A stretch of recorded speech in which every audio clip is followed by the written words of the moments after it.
না থাকলে আগাম আছে কেমনে? আমরা ইসলামকে ইসলামের ধারায় তো বুঝবো, ইচ্ছা মতো তো বুঝবো না। কত দলিলে ঘোরে, এটা দলিল ওটা দলিল, কত দলিল। বুরহানাকুম ইন কুনতুম সাদিকিন।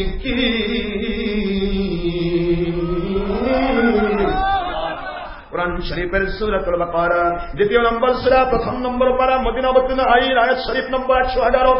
কুরআন শরীফের সূরাতুন নামল 20 নম্বর পারা 27 নম্বর সূরা সূরাতুন নামল আয়াত শরীফ নম্বর 64।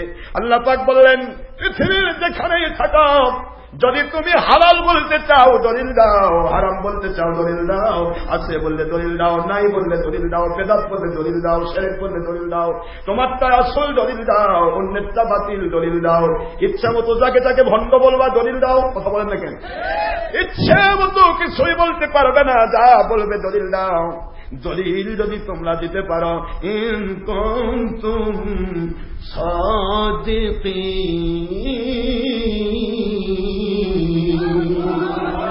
যদি তোমরা সত্যবাদী আল্লাহওয়ালা হও, সত্যিকারের আল্লাহওয়ালা হও, তাহলে তোমাদের প্রথম থাকবে দলিল।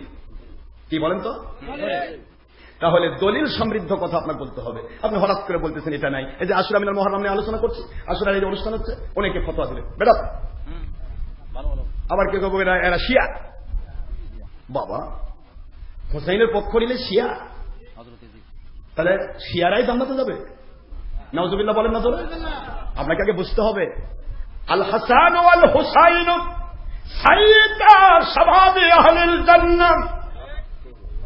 আপনি সিয়াসতের সৈয়দ পড়ুন, বুখারীর ইবারত, আল্লাহর বন্ধু বলেন আল হাসান ওয়াল হুসাইন দুইজন হচ্ছে জান্নাতের সকল পুরুষদের সরদার। জান্নাতে একটা পুরুষও যদি থাকে তার সরদারি পাবে হাসান হুসাইন। সুবহানাল্লাহ বলেন, রাদিয়াল্লাহু তাআলা আনহুমা। কেন? এই কেন প্রশ্নের উত্তর দিলে আপনারা পাবেন শুহাদায়ে কারবালার ইতিহাস। কেন এত মর্যাদা তাদের হলো? জান্নাতে তো নবী থাকবে 1,26,000 পয়গম্বর, সবাই তো জান্নাতে থাকবেন, সবাই তো পুরুষ। সবাই কি? জোরে বলতে হবে কি? আহা, আমার আল্লাহর হাবিব কোথায় তুলে দিচ্ছেন হাসান হোসেনকে? আল হাসান ওয়াল হুসাইন সাইয়্যিদা শাবাবি আহলিল জান্নাহ। জান্নাতের ভিতরে কোনো বুড়া মানুষ থাকবে না, সবাই থাকবে জওয়ান। কথা বলেন না কেন? সবাই কি থাকবে? যুবক, যুবকদের সরদার। যুবকদের সরদারি পয়েন্টে নবীগণ শুধু একটা পাওয়ারে বেঁচে থাকবেন, নবুয়ত আর রিসালাত। জোরে বলুন সুবহানাল্লাহ। নবুয়ত আর রিসালাতের পয়েন্টে তারা শুধুমাত্র আপ থাকবে, সে পয়েন্টে কেউ উঠতে পারবে না। কিন্তু জান্নাতের সরদারির পয়েন্টে হযরত হাসান এবং হুসাইন থাকবে জান্নাতের সরদার। তাহলে জান্নাতের সরদারের পক্ষে ওয়াজ করবে সেই ব্যক্তিটাই সরদারের সাথে জান্নাতে চলে যাবে। জান্নাতের সরদারের বিরুদ্ধে এজিদের পক্ষ নিলে সেই ব্যক্তিটা আল্লাহ যদি দয়া করে জাহান্নামী এজিদের সাথেই থাকবে। কি কথা বলছেন নাকি? নাউজুবিল্লাহ পড়বেন না।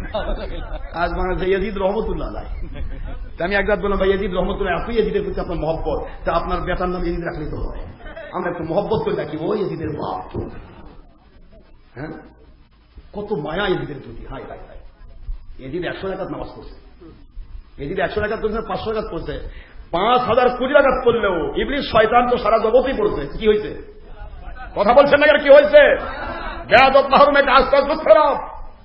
বেয়াদব আল্লাহ রহমত থেকে বঞ্চিত। বেয়াদব জালেম হয়। বেয়াদব কি হয়? যে বেয়াদব হয় সে জালেম হয়। আর জালেম কখনো হেদায়েত পায় না। ওয়াল্লাহু লা ইয়াহদিল কওমাজ যালিমিন। আল্লাহ পাক বলেন আমি জালেমদেরকে হেদায়েত দেই না। বেয়াদব জালেম হয়, বেয়াদব হিংসুক হয়। বেয়াদবি কেন করে? অহংকারী হয়। কথা বলছেন না কেন? ধরে এই কি জানে, এই ভণ্ড, ওর মুখের দিকে চাকারে মনে কুকুরে পেশাব করছে। এই কি জানে, শয়তান দুতে কান্দার কয় আল্লাহ দুনিয়ার সব জায়গায় সেজদা দিয়েও আমি ইবলিস মাত্র বলেছিলাম আনা খায়রুম মিনহু, আমি আদম আলাইহিস সালামের চেয়ে উত্তম। এইটুকুর কারণে আমার সব বরবাদ হয়ে গেল। রহমতের ফেরেশতা ওস্তাদগিরি পথ কেটে গেল। আরে জীবনে একটা ফেরেশতা করালো না, জীবনে কি কতগুলো আমল করছে কয়দিনের তাও জানি না। ও না নিজে বলছে কি জানে, ওই কি জানে, আমি সব জানি।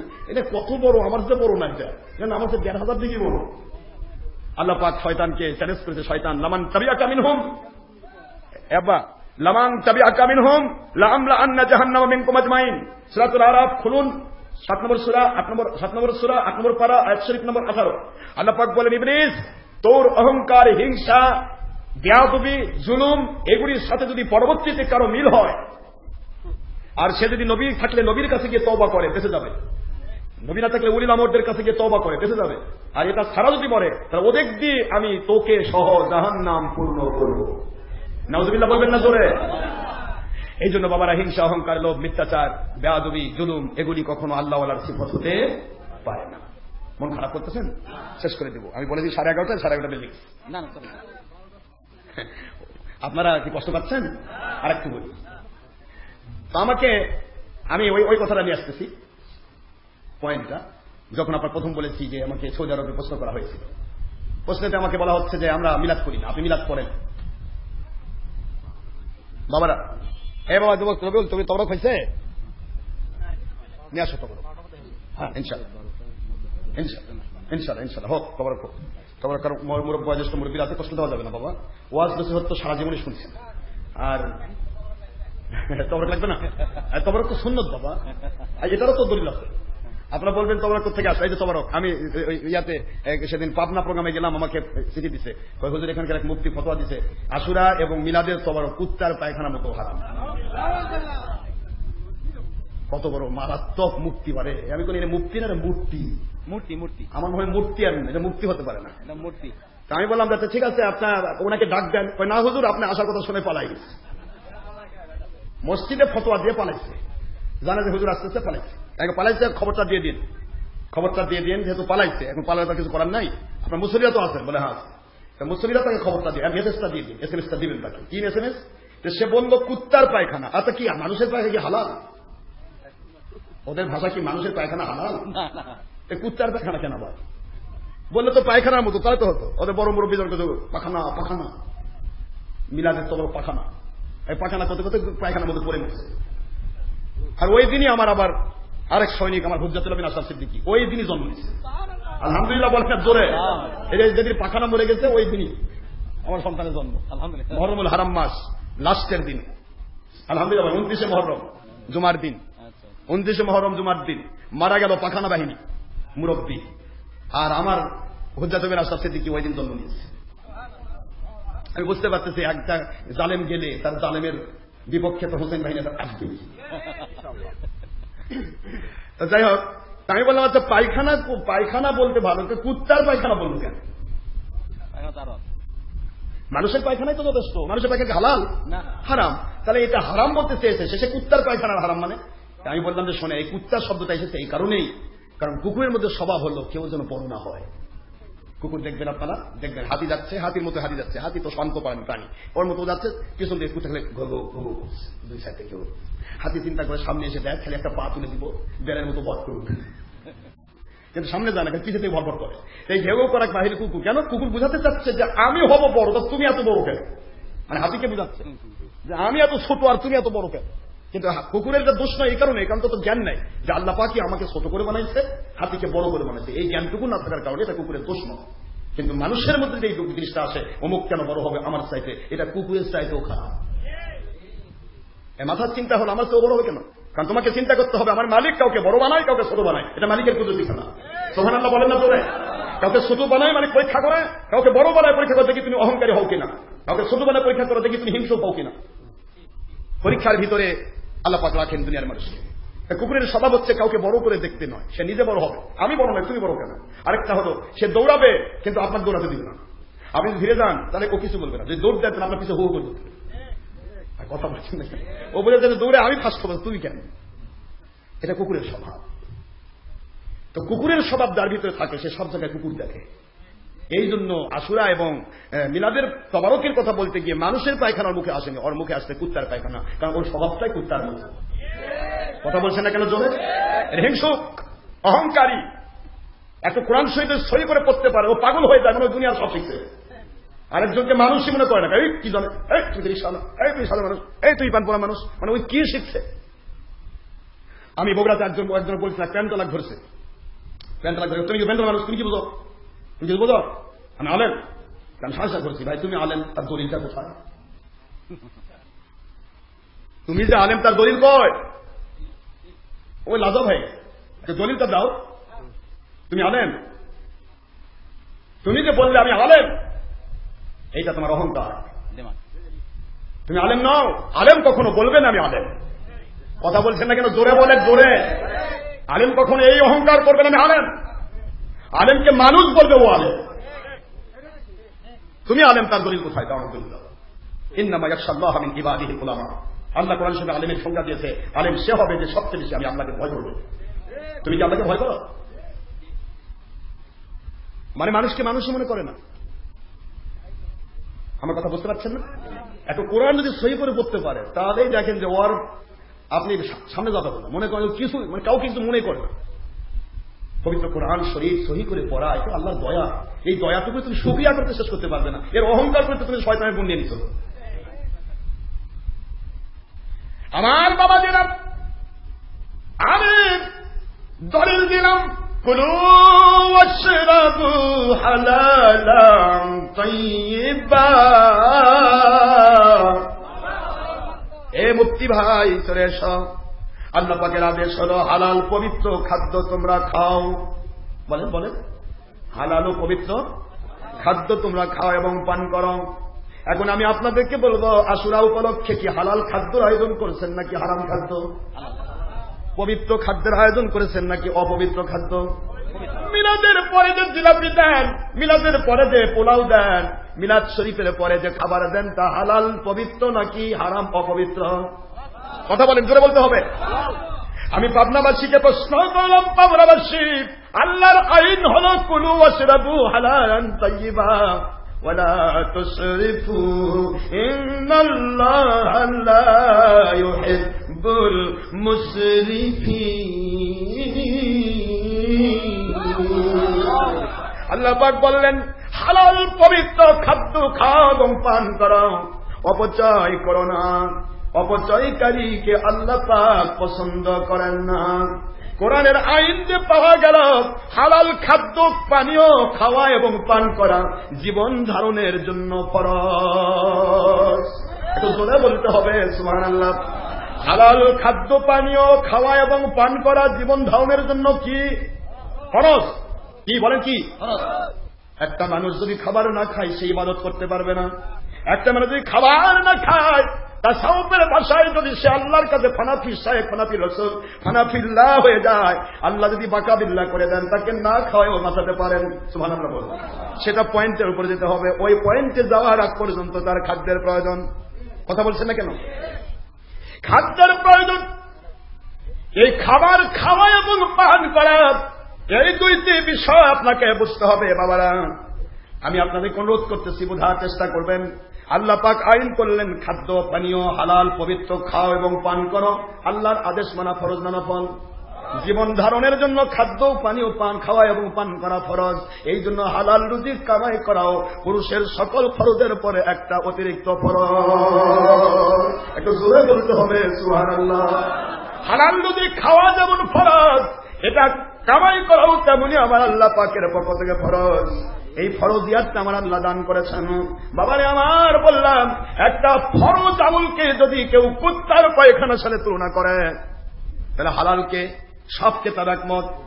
আকাইদে নাসাফি, আকাইদে ফিকি আকবর, আবু হানিফা, আকাইদে নেবরাজ, আকাইদে তহাবি, আকাইদে দেওবন্দ, মুহান্নাদ আল মুফান্নাদ এবং আকাইদে সালাফি, সমস্ত লামাযহাবীদের আকাইদ, সব আকাইদে আছে ইস্তেহলালে হালালে হারাম, ওয়াস্তিহরামে হারামে হালালুন কুফরুন। ইসলামী শরীয়তের কোন হালালকে হারাম বললে, হারামকে হালাল বললে সঙ্গে সঙ্গে সে তার ঈমান চলে যাবে। ঈমান চলে যাবে মানে তার পূর্বের সব নামাজ রোজা হজ যাকাত বাতিল হয়ে যাবে, তার বউ তালাক হয়ে যাবে। কথা বলেন না কেন? ধরে তার হজ থাকলে বাতিল হবে, নামাজ বাতিল হয়ে যাবে, ঈমান বাতিল হয়ে যাবে। ওই মুফতিকে ডাক দেন, তার বউ তালাক হয়ে গেছে, পড়াইলেন, না হলে অবৈধ সন্তান জন্ম দেবে। কথা কোন কেন জোরে? ও হালালকে হারাম বলেনি, ও ফরজকে হারাম বলেছে। আপনার কি আমার কথা বুঝতেছেন? একটা জিনিস হালাল, আমি খাইতেও পারি না, ওকে রেখে দিচ্ছি, থাক, খাইলাম না, কিন্তু আমি হালাল মনে করি। কথা বলেন না কেন? তার ঈমান যাবে? কিন্তু হালাল এক জিনিস আর ফরজ করতেই হবে, ফরজ কি? সেইটাকে একটা হালালকে হারাম বললে ঈমান চলে যায়, সেখানে ফরজকে হারাম বললে কি হয়? আর কঠিন ঈমান কি দেমেদার দিবেন আপনি? এই জন্য আমি বললাম যে ওর বউ তালাক হয়ে গেছে, আপনারা যদি ওর কিছু নামাজ পড়তে চান আগে ওর বউ দিয়া পড়াই, নাহলে কিন্তু হবে না। কিন্তু ও যে বলেছে কুত্তার পায়খানা, তার কোনো দলিল নাই, ওর বাপ দাদা 14 গোষ্ঠীর থেকে একটা দলিল দেওয়া সম্ভব না। দলিল ছাড়া বলেছে, দলের স্বার্থে মিথ্যে কথা বলেছে। আর আমি বলেছি কোরআন সুন্নাহর ডকুমেন্ট সাপেক্ষে। আল্লাহর আইন হলো হালাল খাদ্য খাও। আমরা যদি এখানে ডেকে নিয়ে আসি আপনাকে আশুরামের মহরম বলে গাঁজা দিতাম, নাউজুবিল্লাহ, যদি আপনাদেরকে হিরোইন খাওয়াতাম, আস্তাগফিরুল্লাহ, যদি আপনাদেরকে মদ খাওয়াতাম, তাহলে আপনি ফতোয়া দিতেন যে ওই তোমার খাওয়া হারাম, আমিও হারাম বলতাম। কথা বলছেন না কেন? না, আমরা খাদ্য দিচ্ছি কি হালাল না হারাম? তাহলে হালাল খাদ্যকে আপনি কুত্তার পায়খানা বলবেন? আমি কোথাকার মুক্তি না মূর্তি, আমার সামনে আসেন, দেখেন আমি আপনাকে ঠিক করে দিচ্ছি। ওই জন্যই পালাইছে, আগে যাওয়ার আগে পালাইছে। দেখবে তো কি হয়েছে বাবা।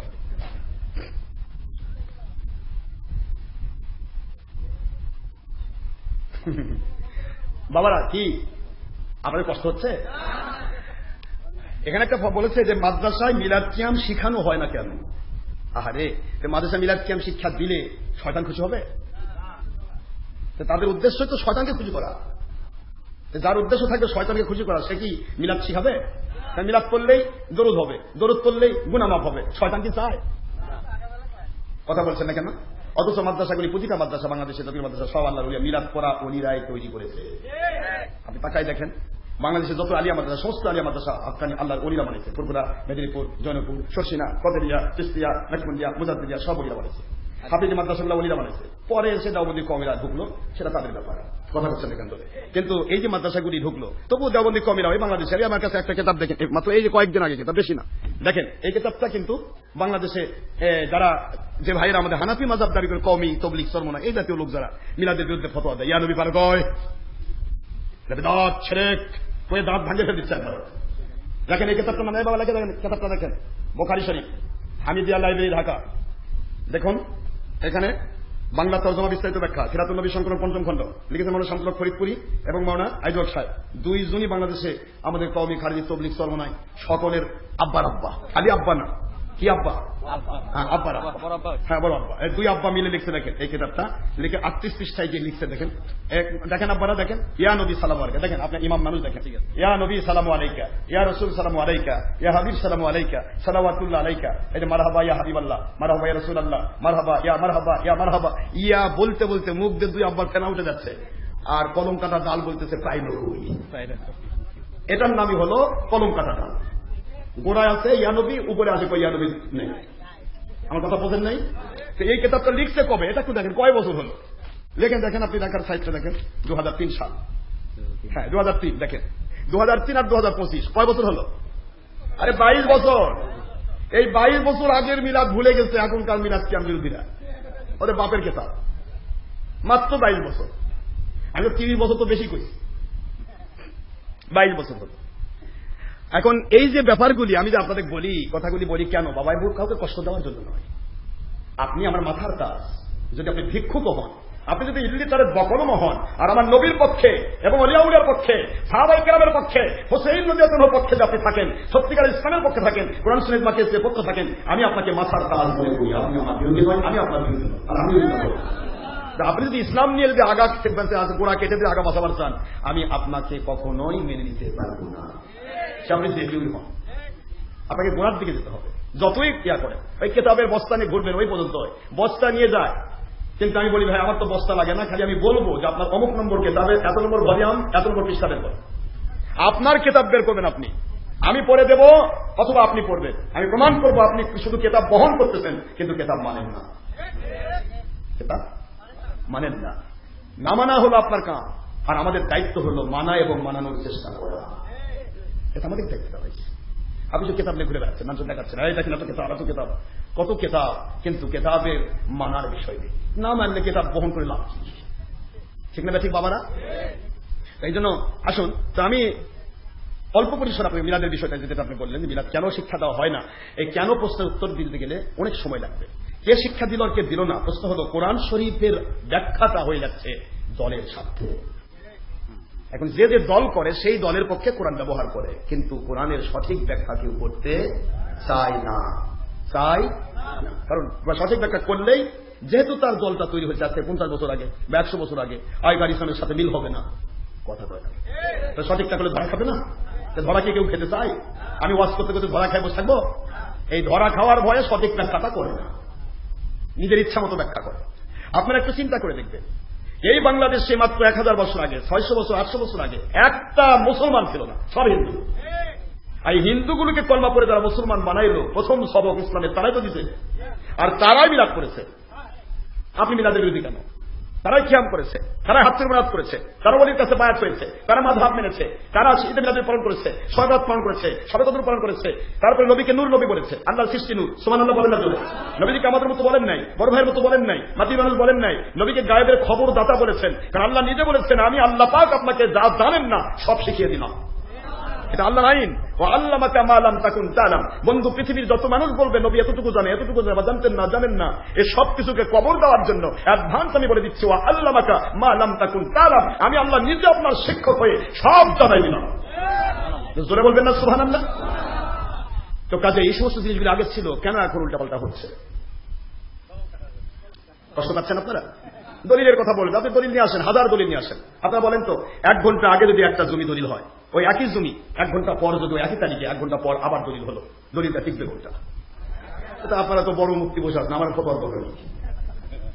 1 ঘন্টা আগের দলিল 1 ঘন্টা পরের দলিলকে বাতিল করবে, কারণ আগের দলিল লেখা আছে আমি বা আমার কোন ওয়ারিস কখনো দাবি করিতে পারিবে না, করিলে সর্ব আদালতে অগ্রাহ্য হইবে। এই তো নাকি বক্তা? তো এটাই।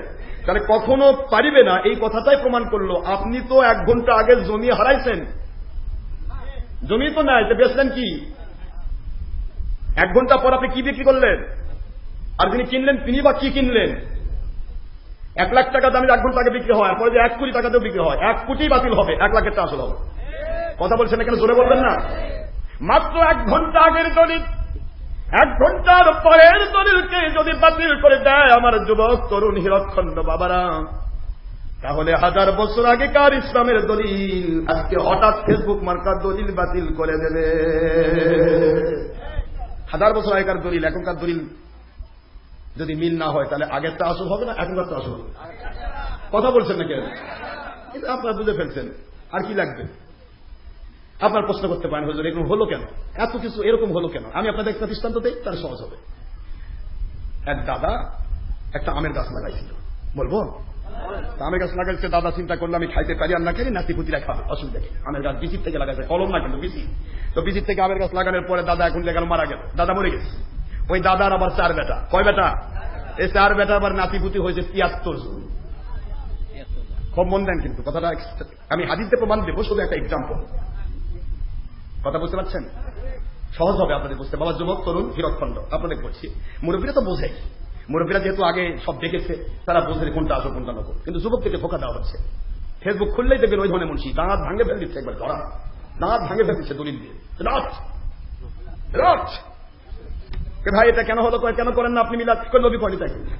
আমি বললাম ভাই নবী তো ফেসবুকও করেনি, ইউটিউবও করেনি, টিভি পর্দায় নাচেনি, তো তুমি নাচতেছো কেন? তখন আর তুমি কথা বলছেন না কেন জোরে? তো যাই হোক, তো দাদার নাতি কয়জন আর বেটা কয়জন? বেটা কয়জন? 4 বেটা। 4 বেটা মিলে গাছটা পরিচর্যা করলো, বিশাল গাছ। আল্লাহর দয়ায় গাছটার আবার আম ধরা ডাল হয়েছে 73টা। আম ধরা ডাল কয়টা? 73টা আম ধরা ডাল। তো আম ধরা প্রতিটা ডালে ঝুমঝুমা আম ধরে প্রতি বছর। এখন 4 বেটাও ওই গাছের আম খাইছে, দাদার বেটা দিলেন।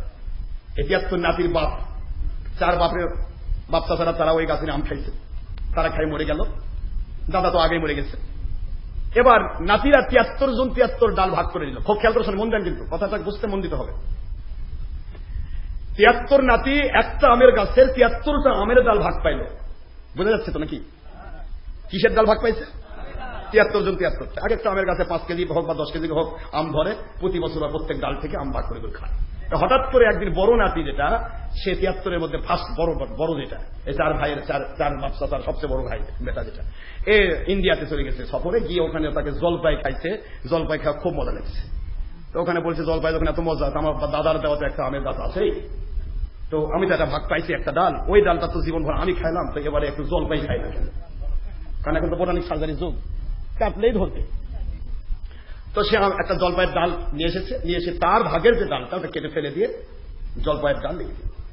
পরের বছর আমের গাছে 72 ভাই আম খাচ্ছে, ও একলা জলপাই খায়। কথা বুঝতেছেন? কি খায়? শয়তান ধোকা দিল যে তুমি যদি আমের গাছে জলপাই লাগাও তাহলে তুমি ভাইরাল হয়ে যাবে, গোটা এলাকা আমরা ছবি করবে, ভিডিও করবে, ফেসবুকে ছেড়ে দিবে, তোমার দাম কত? আরে আমের গাছে জলপাই, ভাইরাল হওয়ার জন্য করছে। তো আমার জলপাই ধরেছে, এলাকার মানুষও ছুটে ছুটে আসলো, ভিডিও টিডিও করে ছেড়ে দিল। দেখা যাচ্ছে ফেসবুকে, আরে আমের গাছের জলপাই, ফাইন তো। কিন্তু ফাইন করতে করতে যত কমেন্ট আসে সব করে আমের গাছের মাথা যখন জলপাই, তা আসলটা নকল, এটা নকল ডাল, এটা কলম কাটা ডাল। ওর মেজাজ গেল খারাপ হয়ে, কেড়ে শেষ পর্যন্ত কলম কাটা ডাল হলাম, আসল হলাম না, নকল হয়ে গেলাম। তো এই যে নকল হওয়ার প্রসঙ্গে শয়তান আবার ধোকা দিল যে তুমি যদি আসল হয়ে প্রকাশ দিতে চাও, যেহেতু তোমার ভাগের ডাল তুমি কেটে ফেলেছো, আর চাইলেও পাবো না, কথা কোন না কেটে, তুমি তো কেটেই ফেলে দিচ্ছ, ওটাকে আছে এখন আমের ডাল চাইলে পাওয়া যাবে? এখন বুদ্ধি হলো অন্য 72 ভাইয়ের ডালও কাটা। কি বুঝতেছেন আপনারা? সহজ হবে, দেখেন আপনাদের সহজ করে দিচ্ছি, আমি হাদিস থেকে প্রমাণ দিব। তো এখানে দৃষ্টান্তটা দিয়ে আমি হাদিস পড়বো, ইনশাআল্লাহ সহিহ হাদিস পড়বো, 76 হাদিস পড়বো। এলাকার মানুষ ছুটে ছুটে আসলো, বাবা তুমি এমন ছেলে, আরে তোমার বাপ দাদার দাদা কত সুন্দর একটা গাছ লাগিয়ে গেছে, মিষ্টি আম ফেলে দিয়ে জলপাই লাগাচ্ছ, আরে এটা কথা হলো, এই ডালটা খাম করলে ও আরো বিপদ। কেউ আসল বলে না, ভালো বলে না, কেউ ভালো বলবে, ভালো বলে না। সে রাতের বেলা প্রশ্ন করতেছে, শয়তান এখন ধোকা দিচ্ছে যে তুমি আরো 72 ভাইকে দাওয়াত দাও। সবাই যখন কলম কাটা বলতেছে, 72 ডালি যদি কাটা থাকে তাহলে কোনটা আমের আর কোনটা জলপাইয়ের কেউ চিনতেও পারবে না, তোমার কলম কাটা বলবো না। কত সুন্দর বুদ্ধি না? শয়তান বুদ্ধি দিল, এবার সে 72 ভাইয়ের ভাই দাওয়াত দিচ্ছে, আমি তোর বড় ভাই না? হ্যাঁ, এতদিন তো আমি খাইছি, এখন একটু অন্য ফল খালি অসুবিধা? বড় ভাই তার দাপড়ি তো আলাদা। সব ভাইয়ের মধ্যে 71 ভাই মেনে নিল। 71 ভাই বলছে, ভাই আপনি বড়, যা হয় হোক, আপনি বলছেন যখন বলেন কি লাগাবো, তুমি একটা তেঁতুল লাগাও, কেউ একটা, আমি জলপাই লাগাচ্ছি, তুমি অমুক লাগাও, বিভিন্ন ফল লাগাও। সবাই লাগাইলো। এক ভাই বলতেছে, ভাই আমার জানটা বের হয়ে যেতে পারে, আমার বাপের ডাল আমি কাটবো না। কয় ভাই? আওয়াজ দেন, কয় ভাই? 71 ভাই কিন্তু দাওয়াত নিয়ে নিছে, দাওয়াত গিলে 72 হয়ে গেছে। কথা কেন? বড় ভাই একটার পরে 71 যোগ দিল, কথা হচ্ছে, আর থাকলো কয়টা? ওই এক ভাই আমার জান বের হয়ে যেত, তুমি বড় ভাই হতে পারো, তুমি তোমার বাপের বড় না। আমার দাদা লাগাইছে, বাপ দাদা খাইছে, ওই একই গাছে আম, আমি জলপাই খাইতে মন চাবে আমি আলাদা গাছ লাগাই খাবো, কিন্তু আমার বাপের ডাল কাটতে পারবো না। কি কোন আপনার কথা বলছেন না কেন?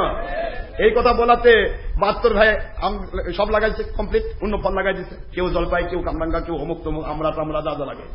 এখন এক গাছে আম ঝুলতেছে, পুরা এলাকার মানুষ আসার করে বলে একটাই বেটা বলে, এই বেটাটাই আসল, কিন্তু বাপের গাছটা কাম করে নি। আর 72 ভাই এরা এতই বেইমান, নিজের বাপ দাদার গাছটা শেষ করে দিতে পারে। কথা বুঝতেছেন আমার? এখন এই 72 চিন্তা করে কেন, তাও তো দোষ গেল না। এখন শয়তান ধোকা দিচ্ছে যে ওইটাকে এখন ভণ্ড কর, ভণ্ড না করলে তো তোরা টিকবি না। কথা বলছেন না? আর বাড়ি 72 ভাই ঘেরাও করেছে, ভণ্ডামি ছাড়, ওই বলে ভণ্ড। এখন বোঝেন বর্তমান 72 ফেরকা ভণ্ড কয় কার? পীরদেরকে। কারণ পীরেদের ডাল গোড়াও যা, ডালও দেয়। আর পীর বাদতে যারা ভণ্ড করে এদের সবাই এক, ওই 72 ভাই। কথা বলেন কি হলো? আমার কথাকে বুঝে আসতেছে না? তাহলে পীর মুরিদিকে কেন ভয় পাচ্ছে? কারণটা কি? কেন প্রতিটা কোম্পানি পীরের বিরুদ্ধে লাগলো? কেন প্রত্যেকটা কোম্পানি পীর যে মিলাদ করে মিলাদের বিরোধী, পীর কিয়াম করে কিয়ামের বিরোধী, পীর হাত্তুল মুরাদ করে হাত্তুল মুরাদের বিরোধী, পীর সয়রাত পালন করে সয়রাতের বিরোধী, পীর ঈদ মিলাদুল পালন করে ঈদ মিলাদুল বিরোধী, পীরের রাত যেগুলা করে বায়াত হয় বায়াতের বিরোধী, মাযহাব মানে মাযহাবের বিরোধী? কেন? কারণ তারা জানে যে এটা আসল। ওই 72 ভাই কেন ভণ্ড বলতেছে, এই ভণ্ডামি ছাড়। ও এখন ভিতর থেকে বের হয়ে, ভাইজান ডাল কাটলেন আপনারা, লাগালেন বিদেশি ডাল লাগায় আমের গাছের গোড়া, মাথায় অন্য ফল খাচ্ছেন, ভণ্ডামি আমি করলাম? হ্যাঁ, আমি গোড়া তো যা আগা তো তাই, আমি ভণ্ডামিটা কি করলাম? আর তোমরা কেটে ফেলে দিয়ে নকল ডাল লাগাইছো, তোমরাই ভালো আর আমি ভণ্ড। আসল কথা কি ভাই তাই বল? বড় ভাই কথা, আসল কথা কি? আমার ভণ্ড বলার উদ্দেশ্যটা কি? তো বলতেছে উদ্দেশ্য হলো তোর ডালে আম থাকার কারণে তো আমরা ধরা খাচ্ছি, যেটা আমের গাছ। কথা বলে কি কথা বলছেন না কেন? তোর ডালে যদি আম না থাকতো, অন্য ফল থাকতো, তাহলে কেউ চিনতেই পারতো না কিসের ডাল আর কিসের ফল। কথা বলছেন না কেন? বিভিন্ন ফল ধরছেন, কিসের ডাল কিসের গাছকে দেখবার যায়। কিন্তু গাছের গোড়াও আমের, আগাতো আমের, বোঝা যাচ্ছে যে আমের গাছ। তার আমের গাছে তুমি আসল হয়ে বসে আছো, আর আমরা সবাই ডাল কেটে ফেলছি। তারা আমরা আমাদের ভণ্ডামি ফাঁস হচ্ছে, এই ভণ্ডামি ফাঁস হওয়ার ভয়ে তোমাকে ভণ্ড বলছি। কথা বলছেন না কেন ধরে?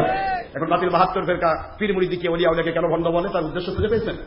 কারণ তারা বুঝতেছে যে এই আসলটাতে গোড়াও আসল। শাহজালাল পীর, শাহপরান পীর, আবু হানিফা রাহমাতুল্লাহ পীর, আহমদ বিন হাম্বল রাহমাতুল্লাহ পীর, সকল সাহাবায়ে কেরাম একজন পীর। কথা বলছেন না কেন? জোরে বলতে হবে। সকল সাহাবায়ে পীর না? আবু বকর রাদিয়াল্লাহু কাছে সকল সাহাবী বায়াত হয়নি? সকল সাহাবী বায়াত হয় নাই? সকল সাহাবীর মুরিদ ছিল, শাগির্দ ছিল। তাবিঈগণ সাহাবীদের শাগির্দ, তাবিঈদের শাগির্দ আইমা মুস্তাহিদিন, তাদের শাগির্দ এইভাবে আস্তে আস্তে ফুরফুরা মেদিনীপুর জনপদ শশীলা কদিয়া চিশতিয়া নাকশবন্দিয়া মুজাদ্দিদিয়া এবং চার মাযহাব। কথা বলছেন না কেন ধরে? তাহলে সবাই তো পীর, সব গোড়া পীর, আর আমরা আছে পীরের বিরোধী। বুঝাই পাচ্ছেন যে আপনি বাতিল, আপনাকে আপনার ভণ্ডামি ফাঁস হয়ে যাবে বলেই আপনি ওদের ভণ্ড বলতেছেন, যাতে করে পীর মুরিদিকে মানুষ ভণ্ড বলে আর 72কে আসল বলে। কিয়ামত হতে পারে ভাইজান, আসল কখনো নকল হবে না, নকল কখনো আসল হবে না। عن عبد الله بن عمرو رضي الله تعالى عنه قال قال رسول الله صلى الله عليه وسلم ستفترق أمتي على 73 فرقة وفي رواية أخرى بالله وفي رواية أخرى في الترمذي أبو داود بالله كلهم في النار إلا ملة واحدة قالوا من هي يا رسول الله صلى الله عليه وسلم قال ما أنا عليه وأصحابي সহিহ তিরমিজি 2641 নম্বর হাদিস, আবু দাউদ শরীফ 4597 নম্বর হাদিস, মিশকাত শরীফ আরবি ভলিউম 30 পৃষ্ঠা 171 নম্বর হাদিস। এই হাদিস পাবেন তুহফাতুল আহওয়াজে, বজলুল মাজহুদ, মিরকাত, আসাদুমাত, লুমাত, সুনুদ্দার মিরদারে কুতনি, এক নয় দুই নয়।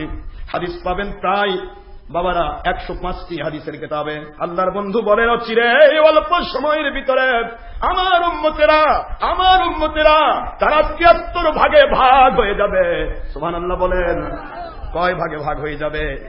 ইসলামের গাছ লাগিয়েছেন আমার রাসূল সাল্লাল্লাহু আলাইহি ওয়াসাল্লাম। রাসূল সাল্লাল্লাহু আলাইহি ওয়াসাল্লামের মধ্য থেকে সাহাবায়ে কেরাম হলেন কাণ্ড, ইসলামের গাছের কাণ্ড। গোড়া হলো আল্লাহর হাবিব সাল্লাল্লাহু আলাইহি ওয়াসাল্লাম লাগাইলেন, কাণ্ড হলো সাহাবায়ে কেরাম, মাথায় 4টি ডাল, 4 মাযহাব। সুবহানাল্লাহ। আর 4টি ডাল, 4 তরিকা। কথা বলছেন না কেন? এই মোট 8টি ডালে, এই 8টি ডালের মাথায় ধরলো এবার 73 ডাল। কয়টা ডাল? 73 ডাল হলো 8টা ডালের মাথায়। মাযহাবের 4 মাযহাব, 4 তরিকা, 8টি ডাল। এই 8টি ডাল ওভারটেক করে কোন দল ঢোকে নাই। 8টি ডাল হলো সাহাবায়ে কেরামের দল। জোরে বলুন সুবহানাল্লাহ। সাহাবায়ে কেরামের দল যেটা আছে, 8টি ডাল, 4 মাযহাব, 4 তরিকা। আর এই 8টি ডালের মাথায় ধরেছে 73টা ডাল। এবার আল্লাহর বন্ধু বলে দিলেন, দুনিয়ার মানুষ শোনো, আমার উম্মতেরা 73 ভাগ হয়ে যাবে আমার ইসলাম থেকে। কুল্লুহুম ফিন্নার, 72 ভাগ শুধু সাহাবী এবং আমার থেকে আলাদা হয়ে যাবে। এই জন্য তারা বাতিল হবে, ইসলাম মানার দাবি করে তারা জাহান্নামে যাবে। কুল্লুহুম ফিন্নার, তারা জাহান্নামে যাবে সব কয়টা, ইল্লা মিল্লাতান ওয়াহিদা, এক্সেপ্ট অনলি ওয়ান ফিরকা, একটি মাত্র ডাল তারা জান্নাতি। হুজুরকে বলা হলো মান হিয়া ইয়া রাসূলুল্লাহ সাল্লাল্লাহু আলাইহি ওয়াসাল্লাম, ও আল্লাহর বন্ধু কোন দলটি জান্নাতি, কোন ডালটি জান্নাতি? হুজুর বললেন মা আনা আলাইহি ওয়া আসহাবি, আমি আখেরি নবী সাল্লাল্লাহু আলাইহি ওয়াসাল্লাম, আমার মহব্বত, আমার তরিকত, আমার মারিফত, আমার শরীয়ত, আমার হাকিকতের সাথে যার তরিকত, শরীয়ত, হাকিকত মিলে যাবে, আর আমার সাহাবায়ে কেরামের জামাতের সাথে যার জামাতের তরিকত, হাকিকত, মারিফত মিলে যাবে, তারা হবে জান্নাতি। এগুলির বিরোধী কোম্পানি হবে বাতিল 72 জাহান্নামী। একটু জোরে বলতে হবে সুবহানাল্লাহ।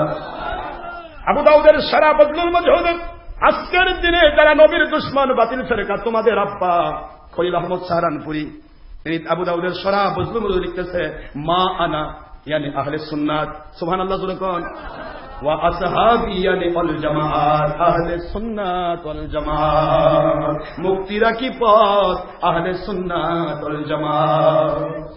এটা জোরে বলবেন না সুবহানাল্লাহ। আমি আর আমার সাহাবী, হুজুর বলেন আমি আর আমার সাহাবীর মতের সাথে, পথের সাথে, ব্যাখ্যার সাথে তরিকত হাকিকত মারিফত শরীয়তের সাথে আমার কোরআন সুন্নাহ বাকিয়াতের সাথে যাদের মত মিলে যাবে তারা জান্নাতি। আমার বাবা এই মতের সাথে যারা ভিক্ষুক থাকে, একটা লাওয়ারিশও থাকে, একটা একেবারে ইল্লিতারের বগলও থাকে, ও রিকশাওয়ালারা ভ্যালওয়ালা কালু না সাদা কোন দেশে বাস করে দেখতে যাব না, চোখ বন্ধ করে ও আল্লাহর সন্তুষ্টির পথের মানুষ, ও আমাদের মাথার তাজ। আর আমার নবীজির এই সত্যে আলজাবরার সত্যের সত্যের সাথে যে মিলবে না, সে ফেরাউন নমরুদ বাদশাহ হতে পারে, আমাদের তার সাথে কোনো সম্পর্ক নাই। কথা বলেন না কেন জোরে? নবীজিকে বাদ দিয়ে কাউকে ভালোবাসতে পারবো না। বাবারা আমার, এই জন্য বলতেছিলাম কেন আউলিয়া উলিয়ার বিরোধী, কেন মিলাদের কিয়ামকে দুশ্মনী করা হচ্ছে। আমাকে বলা হলো সেখানে মিলাদ করে কি ফায়দা, কি পাচ্ছেন মিলাদে। আমি বললাম মিলাদ এমন একটা জিনিস, খুব খেয়াল করেন, মিলাদ এমন একটা জিনিস, ফরজ ওয়াজিব বলবো না, এটা সুন্নতে উম্মত মুস্তাহসান, কিন্তু এটা সবচেয়ে বড় কথা হক আর বাতিল হওয়ার সিম্পটম। যেমন বলে দেই, আপনারা চলে যাবেন আল্লাহর ওলি খাজা মুঈনুদ্দিন চিশতি আজমেরী সঞ্জীবী রহমতুল্লাহ আলাইহি, আল্লাহর ওলির দরবারে চলে যান আজমির শরীফে। একটা ব্যাগ আছে বাবা, 120 মণ চাল ধরে, 120 মণ চাল ডাল হয়। আরেকটা আছে 60 মণ চাল ডাল হয়। এই দুইটি ব্যাগ প্রতিদিন উঠতেছে, মই দিয়ে চাল দেয়, মই দিয়ে খাবার নামায়। কত মানুষ খায় আমার মালিক অনেক ভালো জানে, মানুষ খায় আর খায়, সুবহানাল্লাহ বলে। আমি বলতেছিলাম ওই 120 মণ চাল পাক হওয়া যেই ব্যাগটা, যেই পাতিলটা, এই পাতিলের উপরের ভাত হয়েছে কিনা, তলার ভাত হয়েছে কিনা, এটা নিচ থেকে ঘেটে বের করে টেস্ট করা লাগে, নাকি একটা ভাত টিপলে তলার খবর পাওয়া যায়? জোরে বলতে হবে আব্বা। তাহলে 120 মণ চালের ভাত হলো কিনা, উপর থেকে লাঠি দিয়ে একটা ছোট্ট একটা ভাত নিয়ে টিপ মারলে তলার খবর যেমন পাওয়া যায়। আপনি যে ইমামের পিছনে নামাজ পড়তেছেন ও হক না বাতিল প্রমাণ হবে একটাই, মিলাদের পক্ষে না বিপক্ষে। যদি মিলাদের পক্ষে হয় তাহলে ওর আকীদা নবী আমাদের মতো নয়, বড় ভাইয়ের মতো নয়, মাটির মানুষ নয়, সবে বরাত আছে, সবে কদর আছে, পীরের কাছে বায়াত হতে হবে, হুসেইন বাহিনী হক, এজিদ বাহিনী বাতিল। কথা বলেন না কেন? এক মিলাদি উপরের সিম্পটম, সুবহানাল্লাহ বলেন। মিলাদ কিয়াম যেই হুজুর পড়বে, সে তফসির কারক হোক, মুফতি হোক, মুহাদ্দিস হোক, মুফাসসির হোক, ইমাম হোক, মুয়াজ্জিন হোক, যে কেউ হোক না কেন, পীর হোক, মিলাদের পক্ষে যেটা ওর আকীদা হবে নবী আমাদের মতো নয়, বড় ভাইয়ের মতো নয়, মাটির মানুষ নয়, সবে বরাত আছে, সবে কদর আছে, ঈদে মিলাদুন নবী আছে, পীরের কাছে বায়াত হতে হবে, মাযহাব মানতে হবে, নবী নূর নবী, নবী হায়াতুন নবী, নবী আমাদের কারো মতো নয়। এই আকীদা হবে মিলাদের পক্ষের পীরের, মিলাদের পক্ষের ইমামের, মিলাদের পক্ষের মুফাসসিরের, মিলাদের পক্ষের মুহাদ্দিসের, মিলাদের পক্ষের যাবতীয় হুজুরের। আর মিলাদ যে পড়ে না, খবর নিয়ে দেখেন, বলেন উনি যে বলবেন নবী মাটির মানুষ, এক মিলাদ দিয়ে আপনি ওর গুড়ার খবর পাবেন। মিলাদের বিরোধী যেটা জিজ্ঞাসা করে দেখেন নবী কেমন ভাই, আমাদের মতো মানুষ। মিলাদের পক্ষে, মিলাদের বিরোধী যে তাকে বলে কবে আসলে অতটুকু দরকার নেই। মিলাদের বিপক্ষে যে তার মধ্যেই বের হবে এজিদ রহমতুল্লাহ। মিলাদের বিরুদ্ধে যে এক কথায় পুরা বাতিল ফেরকার সেন্টার, তার মধ্যে খুঁজে পাবেন একটা মাত্র উপরের টিপানে ভাত, যেই ভাতটা দিয়ে ব্যাগের তলার খবর পাওয়া যায়। মিলাদ কিয়াম যে একটা মুন্সি, হক না বাতিল, তার পুরা আকীদার খবর পাওয়া যায়। কথা কি বোঝা যায় না? ভুল বললাম? আপনি দেখান একটা হুজুর দেখান মিলাদের বিরোধী কিন্তু নবী নূর নবী কয়, দেখান আমার একটা হুজুর আপনি বের করে দেখান মিলাদের বিরোধী কিন্তু তিনি হোসেইন নদের পক্ষে, এজিদের বিপক্ষে, দেখান এরা এজিদের পক্ষে। মন খারাপ হচ্ছে আপনাদের?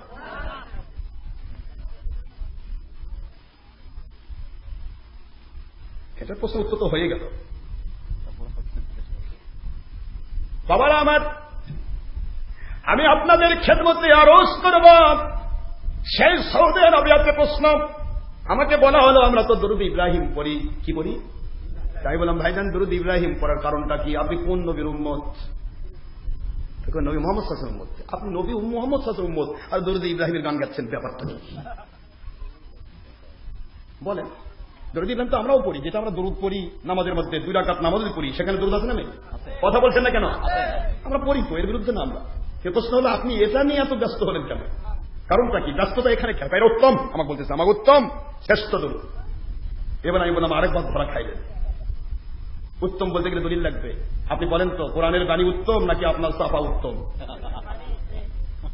কিনে কোরআনের বাণী উত্তম। কোরআনে আপনি দেখান ইন্নাল্লাহা ওয়া মালাইকাতাহু ইউসাল্লুনা আলা ইব্রাহিম, দেখেন তাহলে উত্তম বলবো, আমি উত্তম শ্রেষ্ঠ বলবো। কারণ কোরআনের বাণীর ঊর্ধ্বে কোনোটা নেই। কথা বলছেন না কেন জোরে?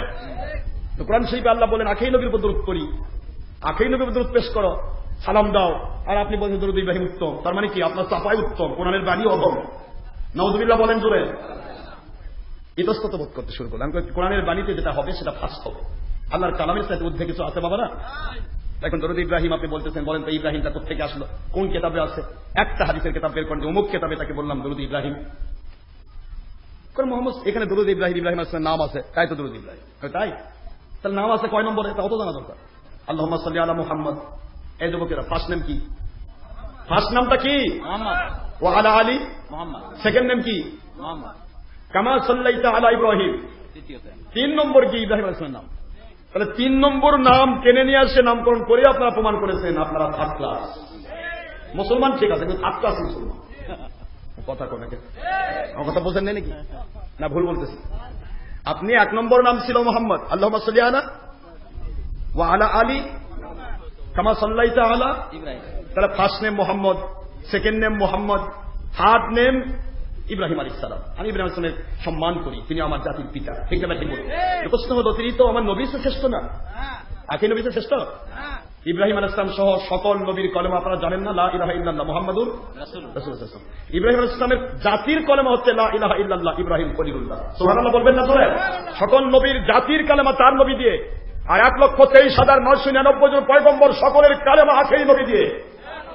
এই জন্য আল্লাহর বাণী হলো কুল ইন্নী রাসূলুল্লাহি ইলাইকুম জামিআ। আমার বন্ধু আপনি তো বলে দিলেন মান ক্বালা লা ইলাহা ইল্লাল্লাহ ফাদাখালাল জান্নাহ। সেই বুখারীর ইবারতে এই কথা বলেই তো সব জায়গায় ধোঁকা দেয় যে নবী মুহাম্মদ সাল্লাল্লাহু আলাইহি ওয়াসাল্লামের নাম না এখানে, যে ব্যক্তি বলে লা ইলাহা ইল্লাল্লাহ সে জান্নাতে চলে যাবে। মুহাম্মদ সাল্লাল্লাহু আলাইহি ওয়াসাল্লামের নাম কই? কাদের কলেমার মধ্যে মুহাম্মদ সাল্লাল্লাহু আলাইহি ওয়াসাল্লামের নাম দেওয়া যাবে না। আস্তাগফিরুল্লাহ। আখিরি নবী সাল্লাল্লাহু আলাইহি ওয়াসাল্লাম যখন বললেন মান ক্বালা লা ইলাহা ইল্লাল্লাহ ফাদাখালাল জান্নাহ, এর অর্থ জানেন? আল্লাহর হাবিব বললেন মান ক্বালা, যে বলবে, বিশ্বাস করবে লা ইলাহা ইল্লাল্লাহ, আল্লাহ ছাড়া কোন আদেশদাতা নাই। আদেশদাতা মানে গোলাম, আদেশদাতার গোলাম আমরা। ঠিক আছে তো নাকি? তিনি যে আদেশ করেন আমরা তা মানি। কি আমরা? গোলাম।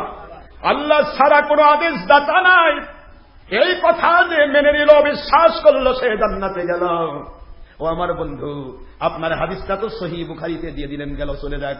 এবার আমি শুনাই দেই, কুল ইন্নী রাসূলুল্লাহি ইলাইকুম জামিআ।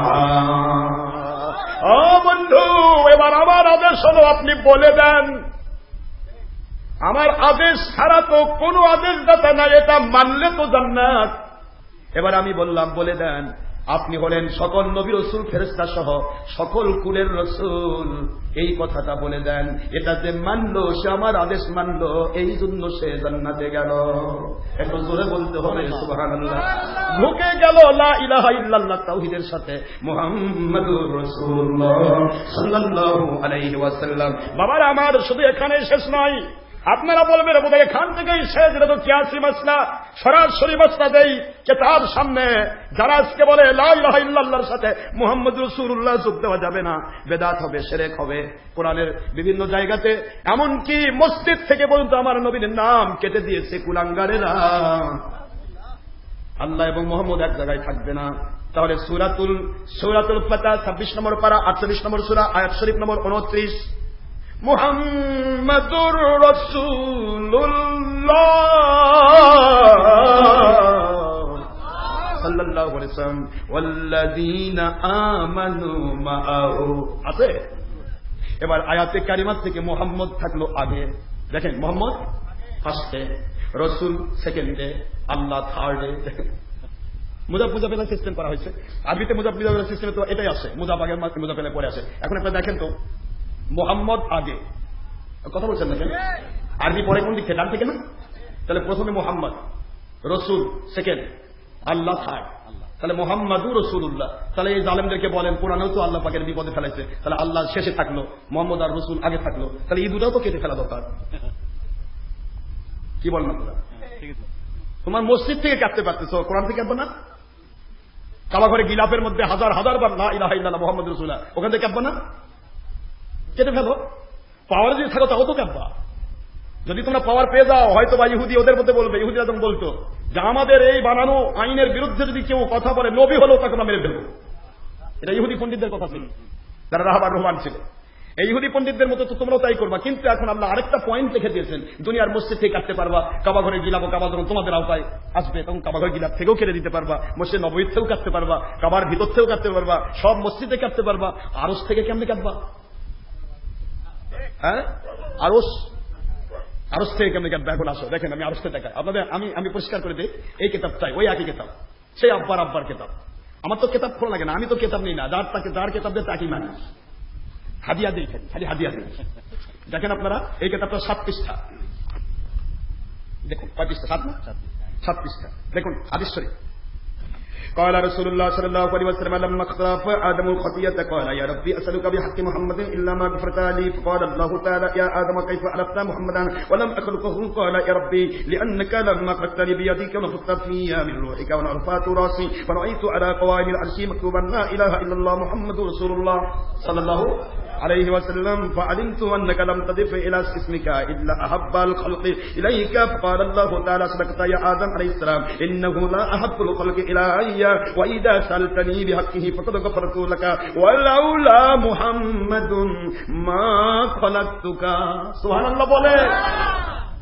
মজাটা দেখেন, বুখারী সিরাত সংখ্যা 5ম খণ্ড 7 পৃষ্ঠার হাদিস, শামসুল ফরিদপুরি এবং মোনা আইয়ুব সাহেব লিখিত এই কেতাবের সকল হাদিস কুল্লু রিজালুন সিকা।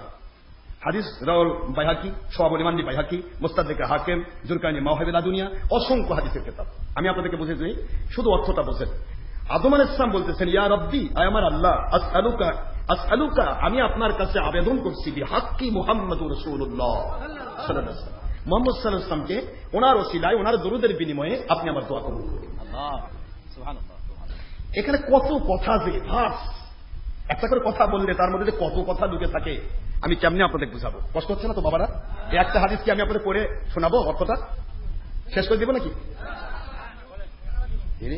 12:25 বাজার না। আচ্ছা, শুধুমাত্র আরশে যে আমার নবীর নাম সহ কলেমা আছে এটুকু বুঝে দেয়, নাম সহ। আপনি দুনিয়ার সব জায়গার থেকে কাটতে পারবেন, আরশ কেমনে কাটবেন? কথার কথা আপনার বাড়িতে কোরআন আছে, কোরআন থেকে না ইহুদির মতো কাট দিবেন। কিন্তু আরশে কেমনে কাটবেন? লাউহে মাহফুজে কেমনে কাটবেন? কারণ ইয়াজিদ বাহিনী যখন ক্ষমতা এসেছিল তখন তারা কাবা ঘরে আগুন দিয়েছিল, জানেন না আপনারা? কাবার গিলাপ করে ফেলেছিল। মদিনা শরীফে 3 দিন মতান্তরে 7 দিন নামাজ পড়তে দেয়নি, 7 দিন মদিনা আগুন জ্বলতেছিল। নাউযুবিল্লাহ। তো কাজে এগুলো ঘটতে পারে, কিন্তু আরশে আজিমের কেমনে কাটবেন আপনি? আরশে আজিম আগুন দিবেন? হ্যাঁ, দেখেন মালিকের কুদরতি খেলাটা দেখেন।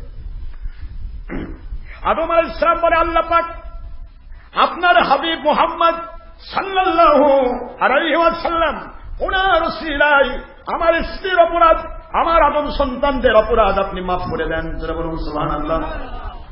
300 বছর, 350 বছর, 360 বছর কাটলাম। রব্বানা যালামনা আনফুসানা ওয়া ইল্লাম তাগফির লানা ওয়া তারহামনা লানাকুনান্না মিনাল খাসিরিন। কবুল হলো না, বুঝতে পেরেছি নবীদেরকে কষ্ট দেওয়ার উদ্দেশ্য তার উম্মতদেরকে শিক্ষা দেওয়া। ও আল্লাহ, আমি আমার মুহাম্মদ সাল্লাল্লাহু আলাইহি ওয়াসাল্লাম আমার সন্তান, তার ওসিলা দিয়ে দিচ্ছি, দোয়া কবুল করুন। আল্লাহ বলেন কাইফা আরাফতা মুহাম্মাদান, মুহাম্মদ সাল্লাল্লাহু আলাইহি ওয়াসাল্লামকে আপনি কেমনে চিনলেন? মোহাম্মদকে আপনি কিভাবে চিনলেন? কিভাবে চিনতে আল্লাহ জানে না? না কি কোন আপনারা আল্লাহ জানে না? জেনেই তো জিজ্ঞাসা করতেছে। এখন আপনি যদি বলেন আল্লাহ যদি জানতো তাহলে কি জিজ্ঞাসা করতো? আস্তাগফিরুল্লাহ। এখন তো এইভাবে বলে নবী যদি জানতো তাহলে কি আয়েশা সিদ্দিকার হারানোর সময় নবী চুপ করে থাকতো? আরে জানতো না, জানেন। হুকুম থাকলে বলেন, হুকুম না থাকলে বলেন না। সুবহানাল্লাহ বলবেন না জোরে? পাগল হয়ে গেছি আমরা দলের স্বার্থে, যা ইচ্ছা তাই করি। যেখানে আল্লাহ বলতেছেন আমি আপনাকে সব জানাইছি, আর এমনি বলতেছে জানতো, যদি জানতো। আরে যদি মানে কি, যদি কবর দিতে তো আল্লাহ, আমি অ্যাডভান্স আপনাকে সব জানাই দিলাম। সুবহানাল্লাহ বলবেন না জোরে? আমার বাবাজিরা, আদম আলাইহিস সালাম কেমনে চিনেছে আল্লাহ ভালো করে জানেন, কারণ আল্লাহ বলেছেন ফাতালাক্কা আদামু মির রাব্বিহি কালিমাতিন ফাতাবা আলাইহি ইন্নাহু হুয়াত তাওয়াবুর রহিম। এটা কোরআন শরীফের সূরাতুল বাকারায় করে দেখেন, পেয়ে যাবেন। আল্লাহ বলেন, আমি আদমকে 300-350 বছর কাঁদানোর পর তার অন্তরের মধ্যে আমি একটি কালেমা ইলকা করে দিলাম, একটি কালেমা বিকালিমাতিন। তাফসিরে রুহুল বয়ান সহ, তাফসিরে মাযহারি সহ, তাফসিরে কুরতুবী সহ এবং তাফসিরে দুররে মনসুর, তাফসিরে ইমাম রাজি যেটাকে তাফসিরে কাবির বলা হয়, সকল তাফসির খুলুন। ফি হাযিহিল আয়াতি কালিমাতিন ইয়ানি লা ইলাহা ইল্লাল্লাহ মুহাম্মাদুর রাসূলুল্লাহ সাল্লাল্লাহু আলাইহি ওয়াসাল্লাম। আমি এই কালেমা তার অন্তরে ইলকা করে দিলাম। সুবহানাল্লাহ বলুন। দেখেন বীর মুজাহিদরা তবরক নিয়ে এসেছে, আলহামদুলিল্লাহ। আমার বাবারা দেখুন কালিমাটা কোনটা, আমি এলকা করে দিলাম কোন কালেমা, যেটা আরশে আজিমে লেখা রয়েছে। সেটা বলুন সুবহানাল্লাহ। আদম আলাইহিস সালাম বলতেছে, এবার দেখেন আদম উত্তর দিচ্ছে, রব্বুল আলামিন লাম্মা খলাকতানি, যখন আপনি আমাকে সৃষ্টি করলেন, একটু জোরে বলবেন না সুবহানাল্লাহ।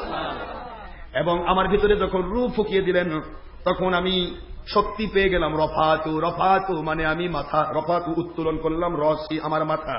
ফারাইতু, অতঃপর দেখতে পেলাম, আলা কওয়াইমিল আরশ, মন দিবেন, আলা কওয়াইমিল আরশ। কায়েম মানে একটা খুঁটি, কওয়াইম মানে অনেকগুলো খুঁটি, বুঝতে পারছেন?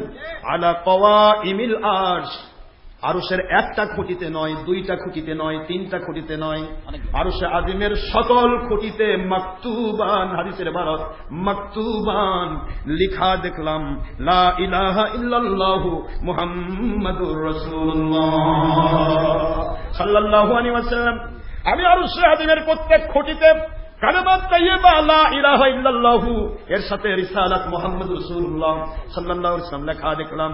ও আল্লাহ, বুঝতে পেরেছি আমি যখন আপনার প্রথম মানব, তার নামটা তো আমারই থাকার কথা ছিল।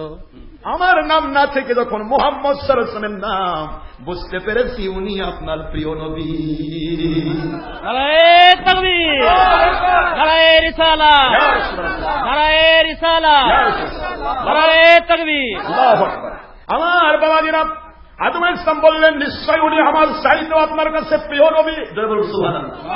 এই জন্য উনার নামে রসিলা দিলাম, উনার উপর দরুদ পড়লাম। আল্লাহ আমার দোয়াটাকে আপনি কবুল করে নেন। আল্লাহ এক কথাই বললেন, কদ সাদাকতা ইয়া আদম, আমার আদম নবী আলাইহিস সালাম, আপনি সত্য কথা বলেছেন, আমি আপনার দোয়া কবুল করলাম। আর আরেকটা খবর আপনাকে দিয়ে দিলাম, কিয়ামত পর্যন্ত খবর দিয়ে দেন, কেন আপনার দোয়া কবুল করতে বিলম্ব করলাম, কেন এত বছর আপনাকে কাঁদালাম। অপরাধ আপনার নয়, আপনার উম্মতকে এবং আপনার আদম সন্তানগুলোকে কিয়ামত পর্যন্ত শিক্ষা দিয়ে দিন।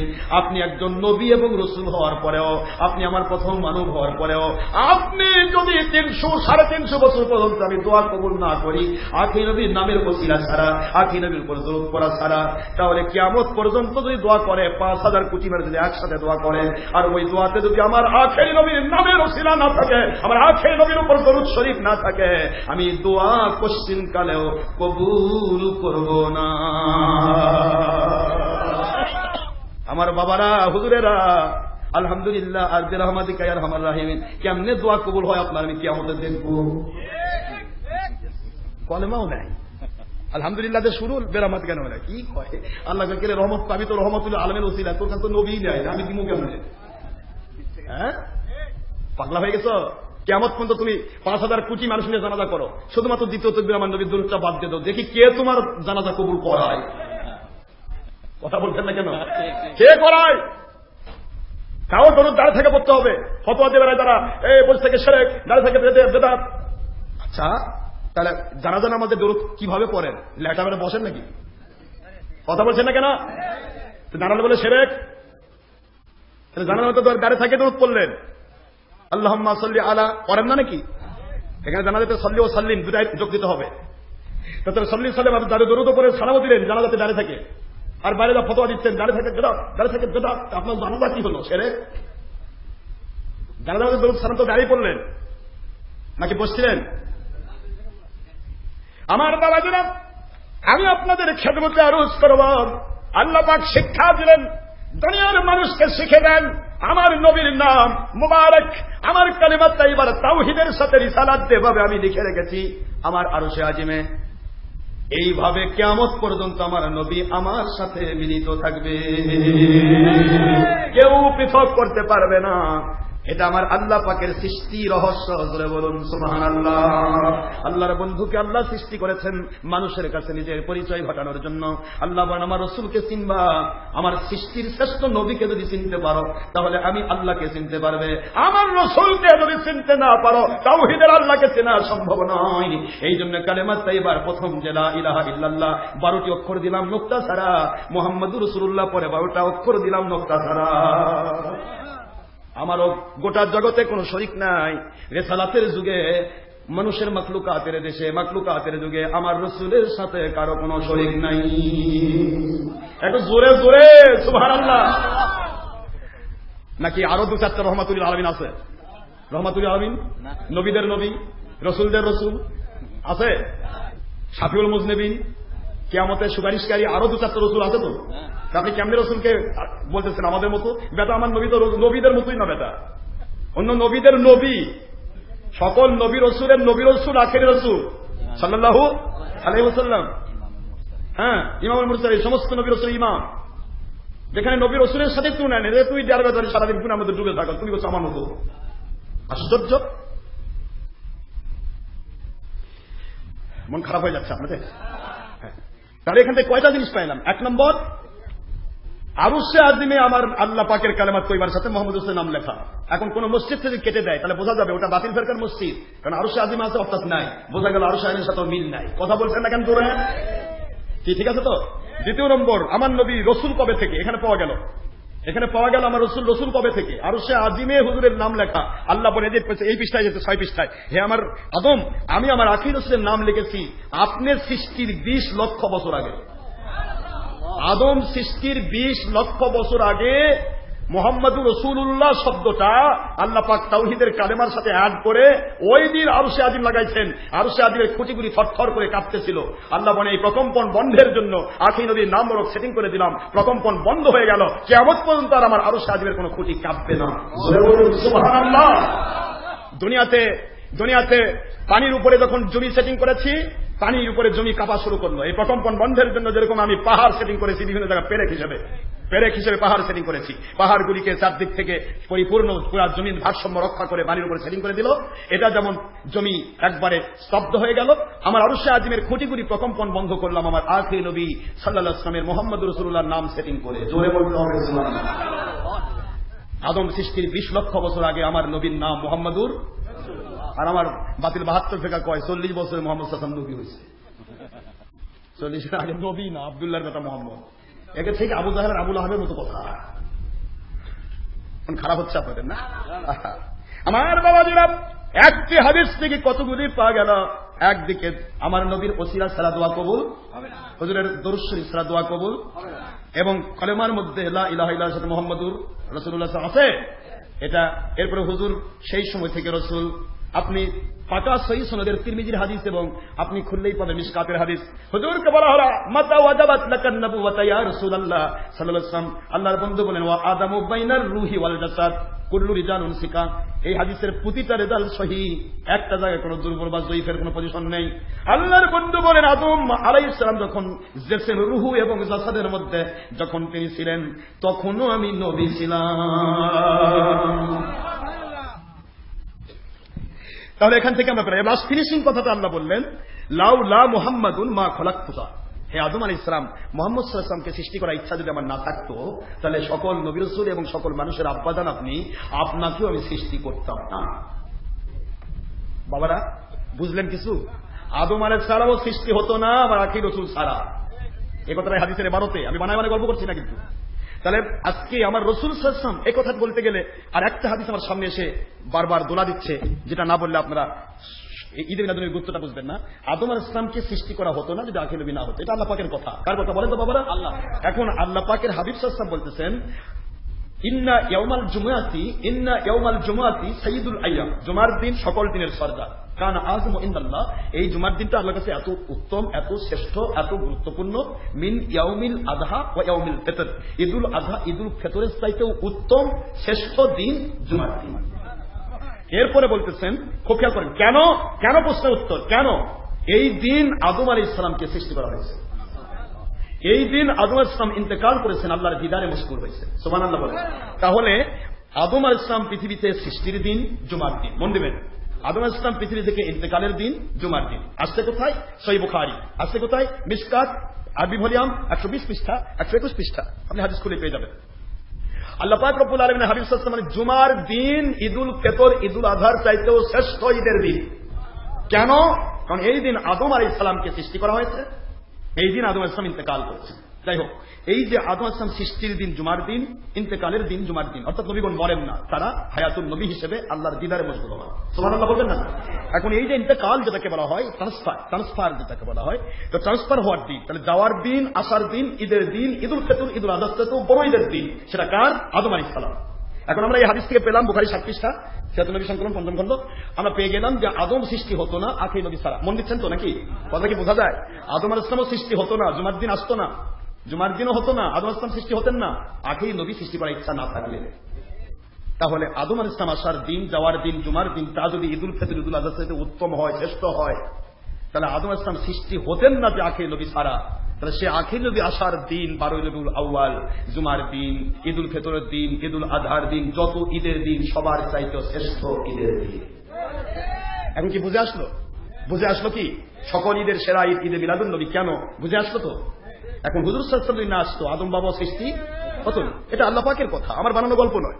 এখানে বাতিল করে আরেকটা কথা বলবে, তাহলে হুজুর সাল্লাল্লাহু আলাইহি ওয়াসাল্লাম আসলে যে আদম না, এটা যদি ঠিক হয়, তাহলে তার যদি মিলাদ করা লাগে, ঈদ মিলাদ পালন করা লাগে, তাহলে নবী মুহাম্মদ সাল্লাল্লাহু আলাইহি ওয়াসাল্লামের বাবা না আসলে তো তিনি আসতেন না, তার দাদা না আসলে তো তার বাপ আসতো না, তাহলে সবাই তো মিলাদুন ঈদ মিলাদুন করা দরকার, ঈদ করা দরকার। এটা বাতিল ফেরকা শয়তানি ধোঁকা। কেন? কারণ আদম আলাইহিস সালামের ব্যাপারে আর নবীদের ব্যাপারে আল্লাহ ঘোষণা দিয়েছেন, আদম সৃষ্টি করতাম না আখেরি নবী সৃষ্টির ইচ্ছা না থাকলে। কথা বোঝেন নাই? কিন্তু আমার নবীদের বাবা সৃষ্টি, বাবার ব্যাপারে আল্লাহ কোনো কথা বলেন নাই, দাদার ব্যাপারে কথা বলেন নাই। কাজেই বাপ, দাদা, 14 পুরুষ কারো প্রশ্ন এখানে আসতেছে না, প্রশ্ন আসতেছে আখেরি নবীর প্রশ্ন। ঠিক না? ঠিক বলুন না? আখেরি নবী সাল্লাল্লাহু আলাইহি ওয়াসাল্লামের প্রশ্ন এটা আল্লাহ পাক নিজে বলেছেন, আখেরি নবী না আসলে আদমও আসতো না, আর আদম আলাইহিস সালাম না আসলে তো কেউই আসতো না। কাজে ফার্স্টেই যখন আল্লাহ পাক ক্লোজ করেছেন, পরে আর নতুন করে কোনো কথা বলার সুযোগ নাই, বললে ওটা শয়তানের ধোঁকা। তাহলে আদম আলাইহিস সালাম আসার দিনও ঈদের দিন, যাওয়ার দিনও ঈদের দিন। আর আমার নবী আসার দিন সম্পর্কে যে ওই দিন আসছে, ওই দিন গেছে, এই দিন শোক দিন করা লাগবে, এই দিন দুঃখ করা লাগবে। আচ্ছা, নবী আসার দিন দুঃখের দিন, যাওয়ার দিন দুঃখের দিন, এটা বলতে পারবেন আপনি? সহিহ মুসলিম খুলবেন, সহিহ মুসলিম খুললে পাবেন প্রতিটি মানুষ মারা গেলে তার শোক 3 দিন। কয় দিন বলেন তো? কয় দিন? কয় দিন? 3 দিন। আর আখির নবী তো হায়াতুন নবী, তার শোকের কোনো প্রশ্নই নাই। তারপরেও যদি আপনার মাথায় যদি পাগলে কামড় দেয়, পাগলা কুত্তায় কামড় দিয়ে কয় নবী মরে গেছে, তাও তো আপনি শোক করলে 3 দিন করবেন। এখনো শোক করতেইছেন 1500 বছর। কথা কি হুজুর সাল্লাল্লাহু ইন্তেকাল করার জন্য তো শোক করতেই হয়, তাহলে তখন সেই 3 দিন আর শোক করলেন, এখন 1500 বছর পর্যন্ত শোক করতেইছেন। কোন হাদিসের বিনিময় সেটা? সেই মুসলিমদের প্রমাণ হয়েছে, কোন মানুষ মারা গেলে তার জন্য শোক কয় দিন? 3 দিন। তাহলে এরা বলে এখনো শোক পালন করতেছে। কি কথা? এই দিন নবী আসছে, ওই দিন নবী চলে গেছে, কাজে ওই দিন তো দুঃখের দিন। দুঃখের দিন হলো শয়তানের জন্য, আল্লাহ ওয়ালার জন্য কোনো দুঃখ নেই। এটাও মুসলিম শরীফ আছে, হুজুর বলেছেন, আমি আখির নবী সাল্লাল্লাহু আলাইহি ওয়াসাল্লাম, আমি পৃথিবীতে থাকাও তোমাদের জন্য সুসংবাদ, আমি আল্লাহর দিদারে যাও তোমাদের জন্য সুসংবাদ। পরিষ্কার সহিহ হাদিস, সহিহ মুসলিম, হায়াতি খায়রুল লাকুম ও মামাতি খায়রুল লাকুম। এই মামাতি শব্দের অর্থ হলো নবীজি ইন্তেকাল মুবারক, হায়াতুন নবীর ইন্তেকাল মুবারক, আল্লাহর কাছে ট্রান্সফার হওয়া, প্রত্যাবর্তন করা। হুজুর বললেন পৃথিবীতে থাকাটা আসাটাও আমার জন্য, তোমাদের জন্য খায়রুল লাকুম। খায়রুল পর্যন্ত ইসমে তাবদীল, সুপারলেটিভ ডিগ্রি, সবচেয়ে উত্তম, অতি উত্তম। আবার মামাতি খায়রুল লাকুম, আমি আল্লাহর দিদারে যাও তোমাদের জন্য উত্তম। তাহলে যেটা উত্তম হয় তার জন্য কেউ দুঃখ করবে? এগুলি নিয়ে আপনাকে সামনে ঈদ মিলাদুন নবীর প্রস্তুতি নিতে হবে। ঠিক আছে বাবা? না আল্লাহ পাক আমাদের কথা তো আজ বলবো না। সোহাদায়ে কারবালা নিয়ে অনেক কথা ছিল, আমি সোহাদায়ে কারবালা কিছুই বলিনি, ছোট্ট একটা কথা বলে বিশেষ করি। রাগ করছেন আপনারা? সোহাদায়ে কারবালাকে নিয়ে কেন্দ্র, আপনারা জানেন আমার নবীজি পাক সাল্লাল্লাহু আলাইহি ওয়াসাল্লাম, ওনার দৌহিত্র, ওনার আওলাদ হুসাইন রাদিয়াল্লাহু আনহু এবং তার আওলাদ হযরতে জয়নুল আবেদিন রাদিয়াল্লাহু আনহু, জনাবেদিন রাদিয়াল্লাহু আনহুকে জিজ্ঞাসা করলে, ওনাকে জিজ্ঞাসা করা হলো, হুজুর আপনি কোনোদিন আপনাকে হাসতে দেখি না, আপনি প্রতিটা মুহূর্ত চোখ দিয়ে পানি ধরে কিন্তু হাসতে দেখি না, হুজুর কেন হাসেন না? তাকে বলতেন। হযরত জয়নুল আবেদিন রাদিয়াল্লাহু তাআলা আনহু বলেন, আমার মুরিদেরা, ভক্তরা, আমার চোখে কেমন করে হাসি আসবে, মুখে কেমন করে হাসি আসবে, আমি নিজের চোখে দেখেছি। আমার বাবা জান, আমার আব্বা জান হুসাইন রাদিয়াল্লাহু তাআলা আনহু, ওনাকে কেউ যখন সামনে আসতে পারে না, যত দূর থেকে দেখেও আসে, মুহূর্তের মধ্যে আমার আব্বা জান তার মাথাটা মাটিতে নামিয়ে দেয়। যেরকম সুবহানাল্লাহ। কেউ যখন পারে না, চতুর্দিক থেকে ঠিক বৃষ্টির মতো তীর বর্ষণ শুরু করলো। এত তীর আমার আব্বাজানের শরীরে ঢুকলো। এক গুণ আসছে 43টা, আরেক গুণ আসছে 63টা তীর ঢুকেছে। 63টা তীর আমার আব্বাজানের শরীরে চালনার মতো ছিদ্র ছিদ্র করে দিলাম। আমার আব্বাজানকে তবু মাটির উপর তারা ফেলাতে পারে না। 63 তীর দেওয়ার পরও মাটির উপর যখন পড়ল না, তারা দূর থেকে বর্ষা নিক্ষেপ করতে লাগলো। একটা নয়, দুইটা নয়, প্রায় 31টা বর্ষা আমার আব্বাজানের শরীর মোবারক যখন বিদ্ধ হয়ে গেল, আমার আব্বাজান তখন ধরাশায়ী হয়ে গেলেন। আমার আব্বাজানের উপরে এই যে ধরাশায়ী হওয়ার পর, আমার আব্বাজানের ইন্তেকালের পর তিনি যখন আল্লাহ পাক রব্বুল আলামিন তাকে সাড়া দিয়ে দিলেন, দেওয়ার পরে তো তাকে ছেড়ে দেওয়ার কথা ছিল, কিন্তু না, তারা আরো 21টা আঘাত তলোয়ার দিয়ে তাঁর শরীরে, এই ডেড বডি, এই বডির উপরে, এই শরীর মোবারকের উপরে তারা 21টা তলোয়ার আবার তারা কুচাতে লাগলো। এই দেহের উপরে তলোয়ারের খোসা দিয়ে দিয়ে পুরা দেহটাকে যখন হাড় আর গোশত যখন তছনছ করে দেওয়া হলো, এতেও ক্ষান্ত হয় নাই পাষণ্ড ইয়াজিদ বাহিনী। এরপরে কি করলো? 70টি ঘোড়ার উপর তারা উঠেছে। একসাথে 70টি ঘোড়ার উপর পাষণ্ড পাপী ইয়াজিদ বাহিনী উঠল। একটার পর একটা ঘোড়া আমার আব্বাজানের শরীর মুবারকের উপর দিয়ে পার হয়ে যায়।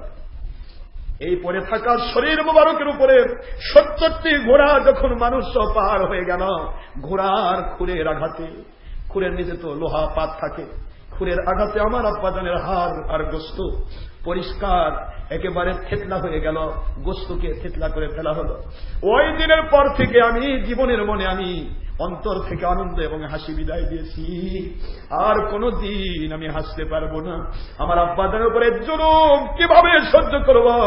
আমাদেরকে ধরে নেওয়া হলো, একটু জানাজা করবো বাবার, তাও করতে দেওয়া হয় নাই।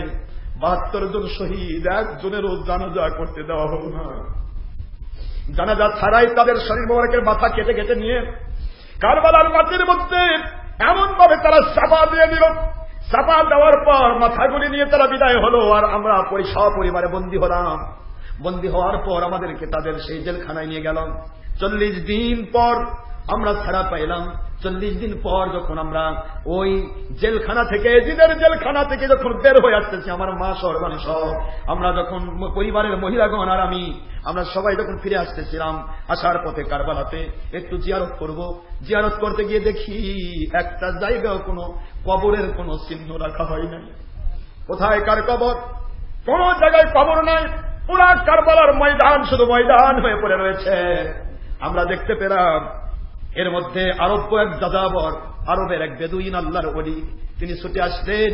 এসে বলে, আল্লাহর বন্ধু নিজে বলেছেন, আল হাসান ওয়াল হুসাইন সাইয়্যিদা শাবাবি আহলিল জান্নাত, জান্নাতের সকল পুরুষের সরদার আমার হাসান আর হুসাইন আওলাদের রাসূল। সুতরাং উনি যেখানে থাকবেন সেখান থেকে জান্নাতের গন্ধ পাওয়া যাবে। সবাই নাক লাগানো শুরু হলো। কোথায় আমার বাবার কবর মুবারক? জানাজা হলো না। এজিদ বাহিনী যারা জাহান্নামী, এদের সবাইকে জানাজা করে করে তাদের তারা দাফন করল।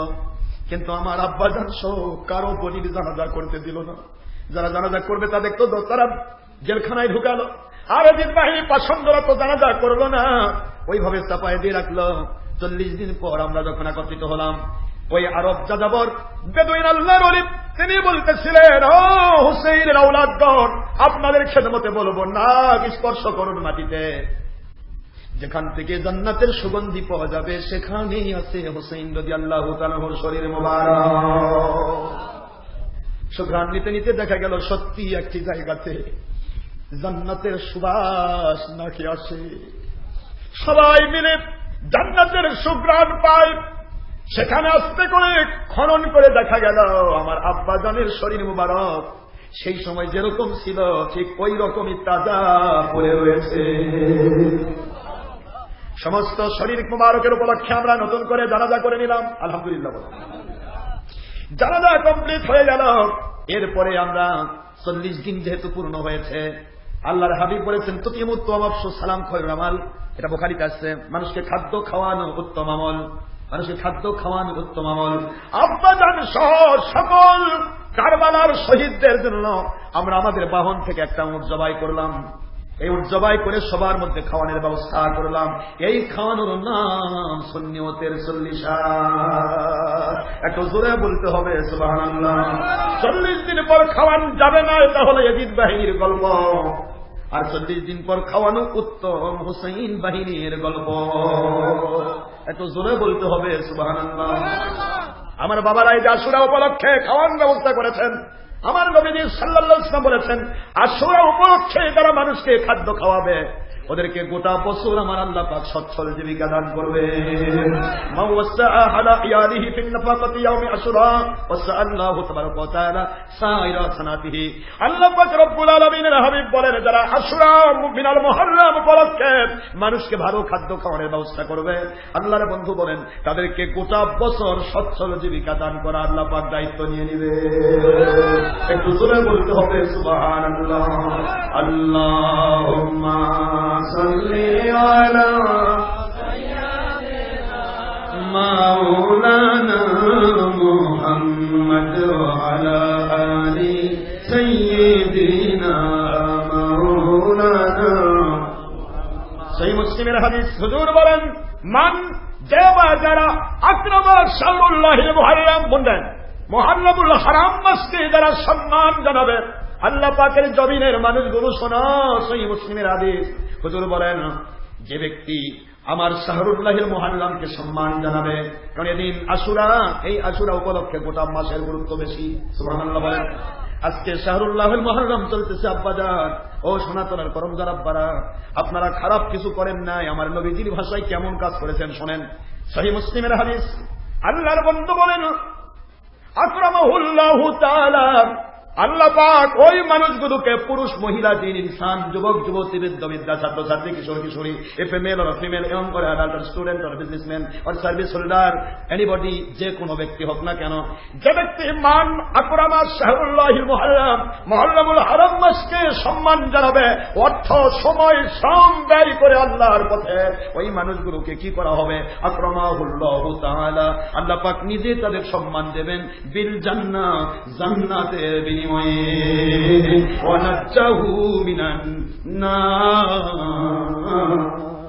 এবং জাহান্নামের আগুন থেকে তাদেরকে মুক্তি দান করবে।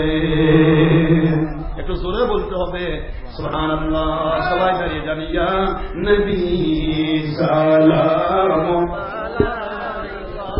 ইয়া রাসূল সালাম ইয়া হাবিব সালাম আলাইকা সালাম। নবীজি তো আমরা তো সবাই বড় বড় গুনাহগার, সে কারণে নসিবে হয় না অনেকের আপনার মোবারক দিদার। খন্ড 225 পৃষ্ঠা সহ অসংখ্য সহিহ হাদিস দ্বারা প্রমাণিত ইমানের হালতে আপনার